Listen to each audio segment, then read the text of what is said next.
Hello student, तो आप सभी को स्वागत है अपने YouTube channel SSC target job में। आज हम बात करें आरपीएफ कांस्टेबल का, जो कि आपका एग्ज़ाम डेट दे चुका है। 2 मार्च से 20 मार्च के बीच होने वाला। आपके पास लगभग 1 मंथ का टाइम है। आप सभी का प्रैक्टिस बहुत अच्छे हो चुके होंगे। तो आप सभी के लिए प्रीवियस क्वेश्चन का प्रैक्टिस सेट लेके आ चुके हैं, जो कि प्रीवियस क्वेश्चन लगाना एग्ज़ाम क्वालिफिकेशन के लिए बहुत ही ज़रूरी है। तो आप लोग इसे ज़रूर लगाना, बारीकी से लगाना। जो याद ना हो उसे नोट जरूर कर लेना, क्योंकि आपके एग्ज़ामों में प्रीवियस क्वेश्चन को बहुत महत्व दिया जाता है, रिपीट किया जाता है। तो आप लोग इसे ध्यान से लगाना। अगर आप लोग चैनल पे पहली बार हो तो चैनल को सब्सक्राइब जरूर कर लेना, क्योंकि ऐसे मोस्ट इंपॉर्टेंट एवं सेलेक्टेड वीडियो आपको जल्दी मिल सके और आप अपने एग्ज़ाम में बहुत अच्छे तरीके से, बहुत आसानी तरीके से रिजल्ट कर सकते हो। तो चैनल को सब्सक्राइब जरूर कर देना और वीडियो अच्छा लगा तो वीडियो को लाइक कर देना। तो चलते हैं बिना टाइम गवाते हुए सीधे क्वेश्चन की ओर। और हमारा पहला क्वेश्चन क्या दिया गया है? पहला क्वेश्चन दिया गया है कि किस राज्य के मुख्यमंत्री ने ग्रामीण आवास न्याय योजना शुरू की है। यहाँ पे थोड़ा मिस्टेक है, ध्यान कर लेना, न्याय होगा। किस राज्य के मुख्यमंत्री ने ग्रामीण आवास योजना शुरू की है? तो आपका राइट आंसर हो जाएगा छत्तीसगढ़। किस राज्य के मुख्यमंत्री ने? तो छत्तीसगढ़ के राज्य के मुख्यमंत्री ने कौन सा आवास चलाया है? तो ग्रामीण आवास योजना शुरू किया था। ऑप्शन सी आपका राइट आंसर हो जाएगा। कुछ क्वेश्चन करेंट का भी रखा गया, तो ध्यान में रखना, क्योंकि आपके एग्जामों में करेंट भी पूछता है 2-4। अगला प्रश्न दिया गया है, काजीरंगा राष्ट्रीय उद्यान, बताओ कि काजीरंगा राष्ट्रीय उद्यान कहाँ स्थित है? गुजरात, उत्तराखंड, असम या फिर इनमें से कोई नहीं। तो काजीरंगा राष्ट्रीय उद्यान जो स्थित है वो असम में स्थित है। कहाँ स्थित है? असम में स्थित है। तो आपका राइट आंसर हो जाएगा option number C, Kaziranga Assam में। अगला प्रश्न दिया गया है, रिहंद बांध रिहंद बांध कौन से राज्य में स्थित है? बताओ जल्दी कि रिहंद बांध जो है वो कौन से राज्य में स्थित है? तो ये उत्तर प्रदेश राज्य में। कहाँ स्थित है? Uttar Pradesh. Option number B आपका राइट आंसर हो जाएगा। आपके एग्जामों में पूछ सकता है कि कुंभ मेला कहाँ लगा है, तो भी उत्तर प्रदेश ही मारना है। ध्यान में रखना, क्या पता पूछ दे आपके एग्जामों में। अगला प्रश्न दिया गया है, प्रोटीन में कितने अमीनो एसिड पाए जाते हैं? बताओ, प्रोटीन में कितने अमीनो एसिड पाए जाते हैं? 10, 20, 30 या फिर इनमें से कोई नहीं। तो प्रोटीन में कितने अमीनो एसिड पाए जाते हैं? तो 20 पाए जाते हैं। कितने पाए जाते हैं? तो 20 पाए जाते हैं। ध्यान में रखना, आपका राइट आंसर हो जाएगा option number B, 20 amino acid पाए जाते हैं। अगला प्रश्न दिया गया है, टिग्रिस नदी, बताओ टिग्रिस नदी जो है वो किस देश में बहती है? टिग्रिस नदी किस देश में बहती है? Bharat, Australia, Iraq. तो आपका राइट आंसर हो जाएगा इराक में। किस देश में? टिग्रिस नदी जो है इराक देश में बहती है। ऑप्शन नंबर सी आपका राइट आंसर हो जाएगा। अगला प्रश्न दिया गया है, खेलो इंडिया यूथ गेम्स खेलो इंडिया यूथ गेम्स की मशाल रैली की शुरुआत किसने की है? खेलो इंडिया यूथ गेम्स की मशाल रैली की शुरुआत जो है वो किसने की है? तो आपका राइट आंसर हो जाएगा सर्बानंद सोनेवाल। कौन किया है? Sarbananda Sonowal. Option number C आपका राइट आंसर हो जाएगा। यूथ गेम्स की मशाल की रैली की शुरुआत किसने की? तो Sarbananda Sonowal. Option number C आपका राइट आंसर होगा। अगला प्रश्न दिया गया है, ऑस्कर पुरस्कार जीतने वाले ऑस्कर पुरस्कार जीतने वाले पहले भारतीय संगीत निर्देशक कौन है? बताओ, मीका सिंह, अगम कुमार निगम, ए आर रहमान या फिर इनमें से कोई नहीं। तो ऑस्कर पुरस्कार जीतने वाले पहले भारतीय संगीत निर्देशक कौन है? तो ए आर रहमान है। कौन है? A R Rahman. Option number C आपका राइट आंसर हो जाएगा। अगला प्रश्न दिया गया है कि उत्तर मध्य रेलवे का मुख्यालय, बताओ उत्तर मध्य रेलवे का मुख्यालय जो है वो कहाँ स्थित है? इलाहाबाद, भुवनेश्वर, हुबली या फिर दिल्ली में।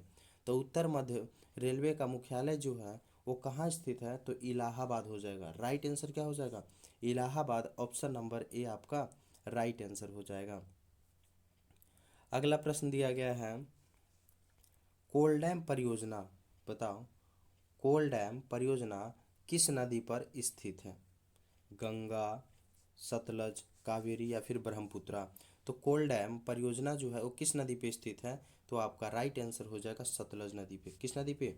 सतलज नदी। ऑप्शन नंबर बी आपका राइट आंसर हो जाएगा। अगला प्रश्न दिया गया है,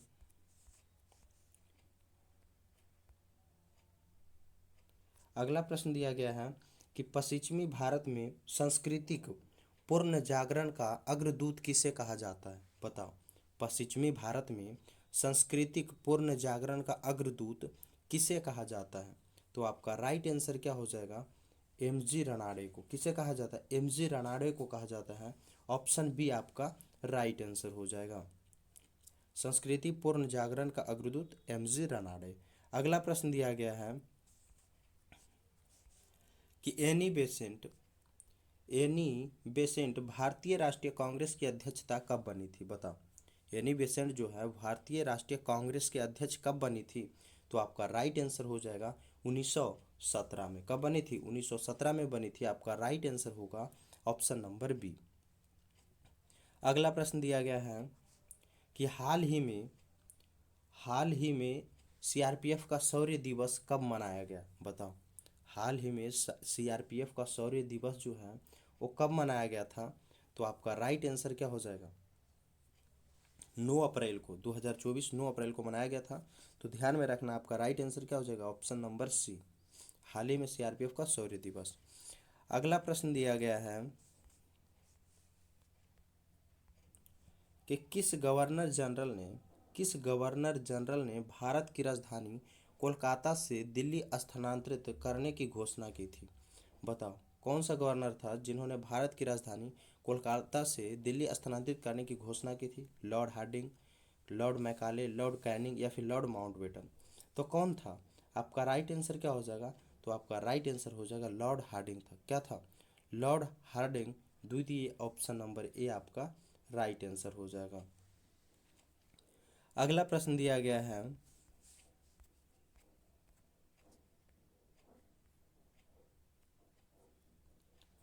कि भारतीय राष्ट्रीय कांग्रेस के सबसे अधिक समय तक अध्यक्ष रहे। बताओ। भारतीय राष्ट्रीय कांग्रेस के सबसे अधिक समय तक अध्यक्ष कौन रहे?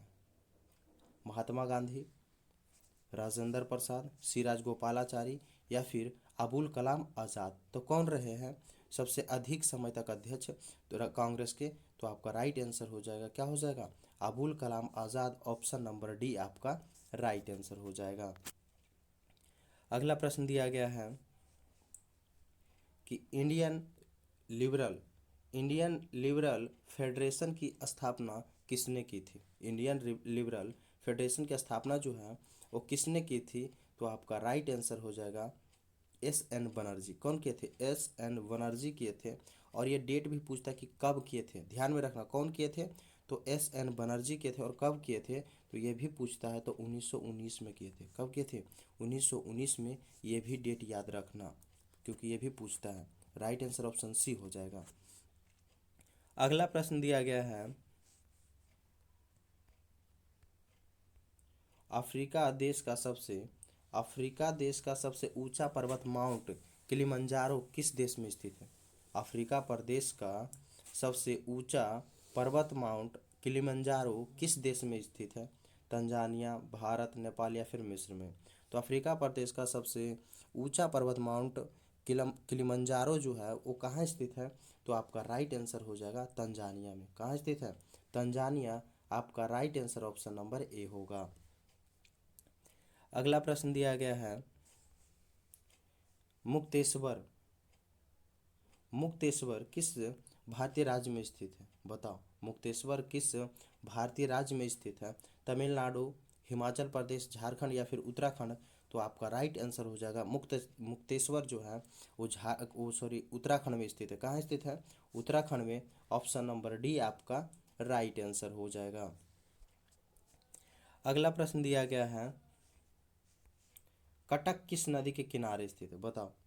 कटक जो है वो किस नदी के किनारे स्थित है? गंगा, हुगली, चंबल या फिर महानदी? तो कटक किस नदी के किनारे स्थित है? तो आपका राइट आंसर हो जाएगा महानदी। कटक महानदी के किनारे स्थित है। ऑप्शन नंबर डी आपका राइट आंसर हो जाएगा। अगला प्रश्न दिया गया है संविधान संशोधन, संविधान संशोधन से संबंधित भाग है, बताओ संविधान संशोधन से संबंधित भाग कौन सा है? तो आपका राइट आंसर हो जाएगा भाग 20। कौन सा है? तो संविधान संशोधन से संबंधित भाग 20 है। और आर्टिकल कितने के तहत है? तो आर्टिकल 368 के तहत। आर्टिकल में पूछे, अनुच्छेद में पूछे तो 368, और भाग में पूछे तो भाग 20 के तहत संविधान संशोधन से संबंधित है। ठीक, राइट आंसर आपका ऑप्शन डी हो जाएगा। अगला प्रश्न दिया गया है, fit India movement, fit India movement की शुरुआत किसने की थी? बताओ, फिट इंडिया मूवमेंट की शुरुआत जो है वो किसने की थी? तो आपका राइट आंसर हो जाएगा माननीय प्रधानमंत्री नरेंद्र मोदी जी, आपका ऑप्शन नंबर ए हो जाएगा। कब किए थे? तो 29 अगस्त, 29 अगस्त 2019 को, 29 अगस्त 2019 को किए थे। ये भी ध्यान में रखना। क्या चीज़ का? तो इंडिया मूवमेंट की शुरुआत, फिट इंडिया मूवमेंट का शुरुआत 29 अगस्त 2019 को नरेंद्र मोदी किए थे। राइट आंसर हो जाएगा ऑप्शन ए। अगला प्रश्न दिया गया है, संस्कृति और शिक्षा संबंधित, संस्कृति और शिक्षा संबंधित अधिकार किस अनुच्छेद में है? तो आपका राइट आंसर हो जाएगा अनुच्छेद 29 से 30 में। किस में है? अनुच्छेद 29 से 30 में संस्कृति और शिक्षा से संबंधित अधिकार किस में है? तो अनुच्छेद 29 से 30।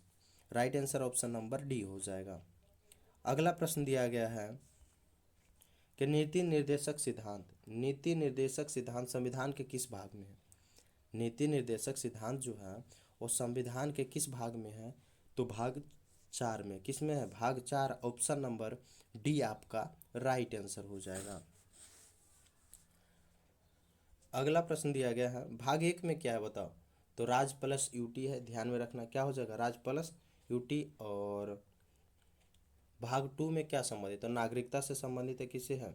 नागरिकता से, ये भी ध्यान में रखना। भाग 2 किससे? नागरिकता से है। और भाग 3 क्या है? तो मौलिक अधिकार। क्या हो जाएगा? भाग 3 मौलिक अधिकार। तो ये ध्यान में रखना। भाग 1 राज्य और प्लस यूटी, और भाग 2 में किससे है?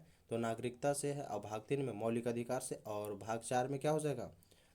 तो भाग 4 में आपका राइट आंसर हो जाएगा मूल कर्तव्य भी है। तो ये ध्यान में रखना। अगला प्रश्न दिया गया है, रूसी क्रांति के जनक कौन थे? बताओ, रूसी क्रांति के जनक कौन थे? सुभाष चंद्र बोस, लेनिन, मेगास्थनीज, अरस्तु। तो रूसी क्रांति के जनक कौन थे? तो लेनिन थे। ऑप्शन बी आपका राइट आंसर हो जाएगा। क्या हो जाएगा? Option number B. अगला प्रश्न दिया गया है, सेबी एक है, बताओ सेबी एक है, क्या है? संवैधानिक निकाय है, गैर संवैधानिक निकाय है, विदेशी निकाय, या फिर इनमें से कोई नहीं? तो सेबी जो है संवैधानिक निकाय है, संवैधानिक होना चाहिए, तो कोई बात नहीं, संवैधानिक निकाय है। तो आपका राइट आंसर क्या हो जाएगा? ऑप्शन नंबर ए हो जाएगा। अगला प्रश्न दिया गया है, बास्केटबॉल की एक टीम में खिलाड़ियों की संख्या, बताओ बास्केटबॉल में एक टीम में खिलाड़ियों की संख्या कितनी होती है? तो बास्केटबॉल में खिलाड़ियों की संख्या कितनी होती है? 5 होती है। कितना होती है? 5 होती है। तो आपका राइट आंसर क्या हो जाएगा? ऑप्शन नंबर ए हो जाएगा। क्या हो जाएगा? ऑप्शन नंबर ए हो जाएगा। चलते हैं अगले प्रश्न की ओर। अगर आप लोग अभी तक वीडियो को लाइक नहीं किए तो वीडियो को लाइक कर देना। चैनल पर पहली बार हो तो चैनल को सब्सक्राइब जरूर कर लेना, क्योंकि ऐसे मोस्ट इंपॉर्टेंट एवं सेलेक्टेड वीडियो आपको जल्दी मिलता रहेगा और आप अपने एग्जाम में बहुत अच्छे तरीके से रिजल्ट कर सकते हो। और वीडियो को लाइक नहीं किया तो वीडियो को लाइक करना, अपने दोस्तों के पास एक बार शेयर जरूर कर देना। अगला प्रश्न क्या दिया गया है कि चौरी चौरा नामक प्रसिद्ध स्थल कहाँ है? बताओ, चौरी चौरा नामक प्रसिद्ध स्थल जो है वो कहाँ स्थित है? तो ये आपका राइट आंसर हो जाएगा गोरखपुर। कहाँ स्थित है? Gorakhpur, Uttar Pradesh. Option number B आपका राइट आंसर हो जाएगा। अगला प्रश्न दिया गया है, दुनिया का पहला फेशियल, दुनिया का सबसे पहला फेशियल विज्ड BSID विज्ड किसने लॉन्च किया है? भारत, रूस, चीन, अमेरिका। तो आपका राइट आंसर हो जाएगा भारत। किसने लॉन्च किया है? तो भारत किया है। आपका राइट आंसर ऑप्शन नंबर ए हो जाएगा।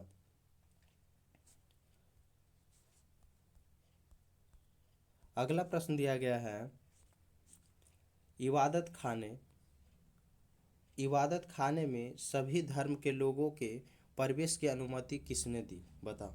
इबादत खाने में सभी धर्मों के लोगों के प्रवेश की अनुमति किसने दी थी? अकबर, कुतुबुद्दीन ऐबक, शाहजहां या फिर जहांगीर? तो आपका राइट आंसर हो जाएगा अकबर। किसने दिया था? तो अकबर दिया था। कब दिया था? तो 1578 में। कब दिया था? 1578 में दिया था, तो ध्यान में रखना। और किसने दिया था अनुमति? तो अकबर दिया था। ऑप्शन ए आपका राइट आंसर हो जाएगा, और 1578 ये भी याद रखना। चलते हैं अगले प्रश्न की ओर। अगला प्रश्न दिया गया है, अगला प्रश्न क्या है कि होम रूलिंग की स्थापना जो है, होम रूलिंग की स्थापना वर्ष पूछा है कि कब है स्थापना वर्ष। तो होम रूलिंग की स्थापना हुआ था 1916 में। कब हुआ था? 1916 में हुआ था। तो आपका राइट आंसर क्या हो जाएगा? Right answer option number B हो जाएगा, 1916। अगला प्रश्न दिया गया है कि प्रौग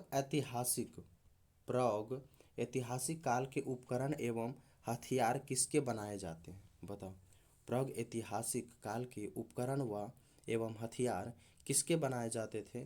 तो आपका राइट आंसर हो जाएगा पत्थर का। किसके बनाए जाते थे? पत्थर के बनाए जाते थे। ऑप्शन ए आपका राइट आंसर होगा। अगला प्रश्न दिया गया है कि दिल्ली चलो का नारा, बताओ।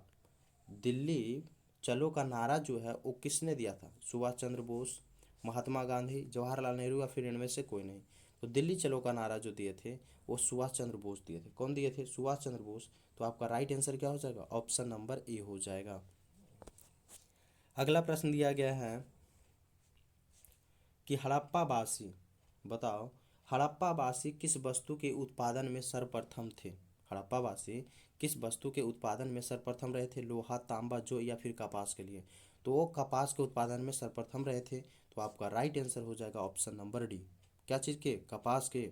ध्यान में रखना, ये नहीं कि जो मार देना है। बहुत ही इंपॉर्टेंट क्वेश्चन, बहुत सारे स्टूडेंट इसमें कन्फ्यूज होते हैं। अगला प्रश्न दिया गया है, भारत का प्रथम वायसराय, बताओ। भारत का प्रथम वायसराय कौन था? Canning, Lord Louis Mountbatten, Lord Macaulay या फिर इनमें से कोई नहीं?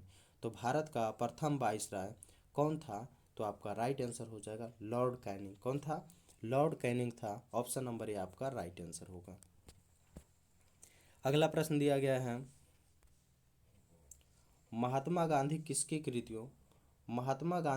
कृतियों से आत्माधिक प्रभावित थे? लेनिन के, कार्ल मार्क्स के, लियो टॉलस्टॉय या फिर इनमें से कोई नहीं? तो महात्मा गांधी जो थे वो किसके कृतियों से आत्माधिक प्रभावित थे? तो आपका राइट आंसर हो जाएगा लियो टॉलस्टॉय से। किससे आत्माधिक प्रभावित थे? तो लियो टॉलस्टॉय। ऑप्शन सी आपका राइट आंसर हो जाएगा। अगला प्रश्न दिया गया है, खानवा का युद्ध, खानवा का युद्ध किसके बीच लड़ा गया? बताओ। खानवा का युद्ध जो है वो किसके बीच लड़ा गया था? राजपूत संघ और बाबर, बाबर और इब्राहिम लोदी, अकबर और हेमू या फिर इनमें से कोई नहीं? तो बताओ खानवा का युद्ध किसके बीच लड़ा गया था? तो आपका राइट आंसर हो जाएगा राजपूत संघ बाबर के बीच लड़ा गया था। ऑप्शन नंबर ए आपका राइट आंसर हो जाएगा। किसके किसके? राजपूत और बाबर के बीच हुआ था। अगला प्रश्न दिया गया है, प्रसिद्ध हॉर्नबिल त्यौहार, प्रसिद्ध हॉर्नबिल त्यौहार कहाँ मनाया जाता है? उत्तर प्रदेश, नागालैंड, असम या फिर बिहार? तो ध्यान में रखना, बहुत ही इंपॉर्टेंट है। हॉर्नबिल त्यौहार कहाँ मनाया जाता है? नागालैंड में मनाया जाता है। आपका राइट आंसर हो जाएगा ऑप्शन नंबर बी। कहाँ मनाया जाता है? नागालैंड में। अगला प्रश्न दिया गया है, कार्बन की अधिकतम संयोजकता कितनी? कार्बन की अधिकतम संयोजकता जो है वो कितनी है? तो कार्बन की 4। कितनी है? कार्बन की संयोजकता 4 है। ऑप्शन सी आपका राइट आंसर हो जाएगा। अगला प्रश्न दिया गया है कि संयुक्त संयुक्त राष्ट्र संघ सुरक्षा परिषद के कितने देश सदस्य होते हैं? बताओ। संयुक्त राष्ट्र संघ सुरक्षा परिषद के कितने देश सदस्य, यहाँ पे यह कर लेना, कितने देश सदस्य होते हैं? 5, 10, 15 या फिर 20? तो आपका राइट आंसर हो जाएगा 15। कितने देश सदस्य होते हैं? तो आपका राइट आंसर ऑप्शन सी हो जाएगा 15 देश। Option C right answer. अगला प्रश्न दिया गया है, पारा पाराद्वीप बंदरगाह किस राज्य में है? पाराद्वीप बंदरगाह जो है वो किस राज्य में स्थित है? असम, उड़ीसा, मेघालय या फिर सिक्किम में? तो पाराद्वीप बंदरगाह जो स्थित है वो उड़ीसा राज्य में है। किस राज्य में है? उड़ीसा राज्य। ऑप्शन बी कर लेना है, डी हो गया है, क्या हो जाएगा, ऑप्शन बी राइट आंसर हो जाएगा। अगला प्रश्न दिया गया है, हे राम। हे राम जो है वो किसकी समाधि लिखा है, बताओ। हे राम किसकी समाधि लिखा है, तो आपका राइट आंसर हो जाएगा महात्मा गांधी की। किसकी समाधि लिखा है, तो महात्मा गांधी की। ऑप्शन नंबर ए आपका राइट आंसर हो जाएगा। अगला प्रश्न दिया गया है, देवदास उपन्यास। देवदास उपन्यास के रचनाकार कौन है, शरत चंद्र चट्टोपाध्याय, वान भट्ट, महात्मा गांधी या फिर उनमें से कोई नहीं। तो देवदास उपन्यास के लेखक जो है वो शरत Chandra Chattopadhyay. Option number A आपका राइट आंसर हो जाएगा। अगला प्रश्न दिया गया है कि किसके नेतृत्व में भारत का स्वतंत्रता संघर्ष एक जन आंदोलन बना है, बताओ। किसके नेतृत्व में भारत का स्वतंत्रता संघर्ष एक जन आंदोलन बना है, तो आपका राइट आंसर क्या हो जाएगा, महात्मा गांधी। किसके नेतृत्व में, महात्मा गांधी के नेतृत्व में। आपका राइट आंसर ऑप्शन बी होगा। अगला प्रश्न दिया गया है कि स्वच्छ आकाश के नीले रंग का कारण क्या है, बताओ। जो आकाश है वो नीले रंग का, उसका कारण क्या है। पृष्ठ तनाव के कारण होता है नीला, प्रकाश का अपकिरण के कारण या प्रकिरण के कारण, किस कारण से होता है वो पूछ रहा है। तो आपका राइट आंसर जो होगा वो होगा प्रकाश का प्रकिरण के कारण आकाश के रंग नीले दिखाई देते हैं। तो ऑप्शन सी आपका राइट आंसर हो जाएगा। अगला प्रश्न दिया गया है, किस राज्य में भारत का पहला फायर पार्क स्थापित किया गया, बताओ। बहुत ही इंपॉर्टेंट क्वेश्चन है करेंट का, कि किस राज्य में भारत का पहला फायर पार्क स्थापित किया गया है, तो आपका राइट आंसर हो जाएगा उड़ीसा राज्य में। कहाँ, उड़ीसा राज्य में स्थापित किया गया। ऑप्शन नंबर सी आपका राइट आंसर हो जाएगा। अगला प्रश्न दिया गया है, संयुक्त राष्ट्र संघ की स्थापना कब हुई थी, बताओ। संयुक्त राष्ट्र संघ की स्थापना जो है वो कब हुई थी, तो इसका राइट आंसर हो जाएगा 24 अक्टूबर 1945 को। कब हुआ था, 24 अक्टूबर 1945। आपका राइट आंसर ऑप्शन नंबर ए हो जाएगा। अगला प्रश्न दिया गया है, चेचक की टीके की खोज किसने की थी, Frank, Alfred Nobel, Edward Jenner या फिर इनमें से कोई नहीं। तो चेचक के टीके की खोज जो है वो किसने किया था, तो एडवर्ड जेनर किया था। कौन किया था, एडवर्ड जेनर। आपका राइट आंसर क्या हो जाएगा, right answer option number C हो जाएगा, एडवर्ड जेनर ने किया था। अगला प्रश्न दिया गया है कि इंडिया नहीं, डांडिया कहाँ का प्रसिद्ध नृत्य, डांडिया जो है वो कहाँ का प्रसिद्ध नृत्य है, तो डांडिया गुजरात का है। कहाँ का, गुजरात। आपका राइट आंसर क्या होगा, ऑप्शन नंबर ए हो जाएगा, डांडिया गुजरात राज्य का प्रसिद्ध नृत्य है। Option A right answer. अगला प्रश्न दिया जाएगा, जिला न्यायाधीश, यहाँ पे या कर लेना, मिस्टेक हो जाता है टाइपिंग में। जिला न्यायाधीश किसके नियंत्रण के अधीन होते, प्रधानमंत्री, राष्ट्रपति या फिर उच्च न्यायालय के। किसके अधीन होते हैं जिला न्यायाधीश, तो आपका राइट आंसर हो जाएगा उच्च न्यायालय के अधीन होते हैं जिला न्यायाधीश। तो राइट आंसर आपका क्या हो जाएगा, ऑप्शन नंबर सी हो जाएगा। अगला प्रश्न दिया गया है कि जिला न्यायाधीश किसके नियंत्रण के अधीन काम करते हैं, बताओ। रिपीट हो गया है, ये भी इसका राइट आंसर वही हो जाएगा। अगला प्रश्न दिया गया है कि पीलिया रोग किस प्रभावित करता है, बताओ। पीलिया रोग जो है वो किसे प्रभावित करता है, लीवर को, हृदय को, आँख को या फिर कान को। तो पीलिया रोग किसे प्रभावित करता है, तो राइट आंसर हो जाएगा ऑप्शन नंबर ए, लीवर को। शरीर के किस अंग को प्रभावित करता है पीलिया रोग, तो लीवर को। ऑप्शन ए आपका राइट आंसर हो जाएगा। तो आज यहीं तक मोस्ट इंपॉर्टेंट एवं सेलेक्टेड वीडियो रखते हैं। मिलेंगे नेक्स्ट वीडियो में नेक्स्ट इंपॉर्टेंट क्वेश्चन के साथ। तो अगर आप लोग अभी तक वीडियो को लाइक नहीं किए तो वीडियो को लाइक कर देना, चैनल पे पहली बार हो तो चैनल को सब्सक्राइब जरूर कर लेना और अपने दोस्तों के पास एक बार शेयर जरूर कर देना। मिलेंगे नेक्स्ट वीडियो में, जब तक के लिए जय हिंद।